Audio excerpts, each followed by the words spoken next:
Saudara, dengan potensi alam yang indah di seputaran Danau Lutawar, membuat Aceh Tengah menjadi salah satu destinasi objek wisata yang dapat dinikmati oleh para wisatawan. Namun 2 hari dalam pelaksanaan Hari Raya Idul Fitri 1444 Hijriah, objek wisata Danau Lutawar Takengor hingga saat ini belum dipadati oleh wisatawan dan masih dipadati oleh masyarakat lokal yang berkunjung. Takengon, sebuah kota yang terletak di Kabupaten Aceh Tengah dengan suasananya yang dingin, menawarkan berbagai destinasi wisata yang menarik yang dapat dikunjungi dan cocok dinikmati saat bersantai terutama menghabiskan libur lebaran.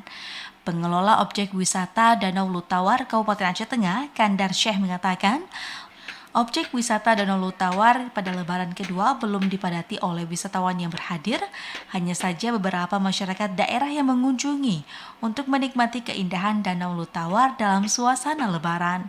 Namun pihaknya memperkirakan pengunjung wisatawan akan hadir pada hari ketiga lebaran hingga akhir liburan selesai. Kalau masalah objek wisata di Aceh Tengah ini termasuk diminati orang masyarakat luar lah, termasuk hari-hari libur banyak orang-orang wisata ke Takengon. H3 biasanya, H3 banyak besar, banyak orang yang datang. Dengan destinasi yang ada di Danau Lutawar, yakni dengan wahana bermain dan juga bebek dayung, diharapkan dapat meningkatkan wisatawan serta kenyamanan para pengunjung yang datang. Dari Takengon, Aceh Tengah, Mutia, TVRI melaporkan.